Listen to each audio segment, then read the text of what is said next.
Our personal journey of grief can be impacted by several factors. What was the intensity of the loss? Was it sudden or did it follow suffering? What was our relationship with that person and how intertwined were our lives together? What is our own personality and how resilient are we? Are we a glass half full or glass half empty kind of person? What other interests do we have? Do we have work that we will take our time and our attention? Do we have hobbies? And how much of a support system do we have with other family and friends? And also our spirituality. It can be a really great source of strength and comfort, but I've met many people who were questioning God or angry with God, either because of this death or something that happened before in their life. So they have taken that, source of possible help out of their life.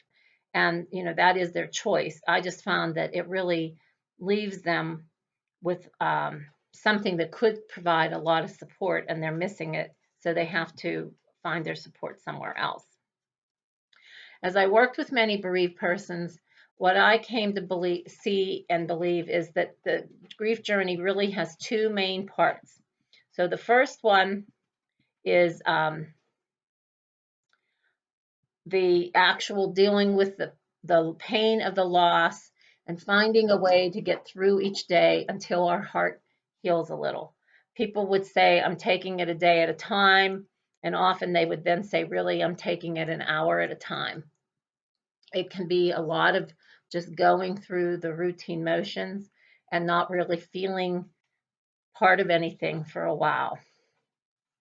I found that some people who were very close this is just very difficult for them, may cry a lot of the day for the first several months. And that's just how it is. And then as the pain eases a little bit, they can go longer amount of hours without crying. But I still encourage people to give themselves a time every day to go ahead and feel whatever they feel: sad, mad, cheated, lost. And the more you can identify what you're feeling, let yourself feel it in a way that won't harm you or anyone else, and then come to terms with, okay, now what am I going to do? So, I had people that would say it isn't fair and why did this happen and we were cheated and this makes me angry, and all that is real. But you can stay there unless you decide I want to go on, and then you have to figure, okay, that's all true, but now what? What am I going to do now? One of the things I recommend to people is to be gentle on yourself. We tend to be hard on ourselves and expect to function like before. One of the reasons I felt like I was going crazy is that I was having trouble focusing and concentrating. I had a tremendous amount of legal, financial things to work through when my husband died suddenly. And I just wasn't my normal self as far as concentrating.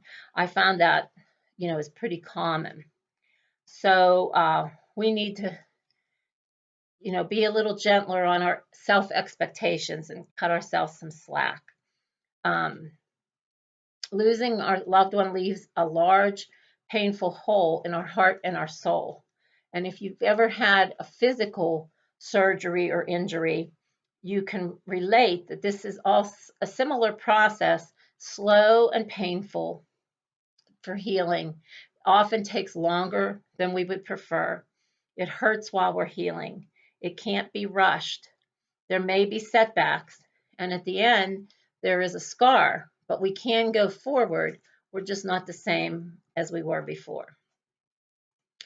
As the pain of the loss eases some and reality sets in, the second part of the journey is defining our new identity and purpose. Now what? Often our personal identity has been entwined with the others in our life as a spouse, parent, child, or sibling. We may have set aside or let go parts of ourselves, personal interests, or dreams to mesh into a relationship. Now we find ourselves staring at an unknown future and may feel alone and even afraid.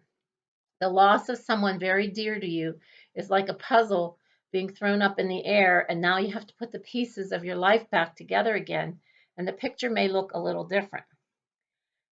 May have to dig deep to even find the motivation to go forth. One of the things that I noticed during COVID, when all my normal was gone, was that I had to want to get up and do things and get dressed, and even if I wasn't going anywhere. So even when we don't feel like we want to go on, we're still alive, and we may need to say, what would our loved one want? I found many times people would say, well, I don't care if I live or die, and I just want to die too, or there's nothing that I care about doing, going forward. And I would say, well, what would your loved one say to you? Would they want you to stay sad? Would they want you to be happy and live life? And you know the answer. Not one person has ever said to me that they want their loved one would want them to stay sad and stuck in grief. So sometimes knowing that's what that person would want you to do is your motivation for going on. Sometimes it's children or grandchildren or other people in the family that need you. I always found that little grandchildren, new grandbabies, was a real plus for people who are grieving, gave them something to be happy and enjoy and get involved in. But now's the time to think about and reflect what dreams can be resurrected. How can you honor the loved one who is gone? And how can you contribute to the world around you and help others? And there's a scripture that says God makes beauty from ashes. And I believe he does this partly by taking us who've gone through something difficult and using us to help someone else who maybe is in a similar situation, to offer encouragement and help, you know, respite, bring a meal. And that is where the beauty comes from the ashes.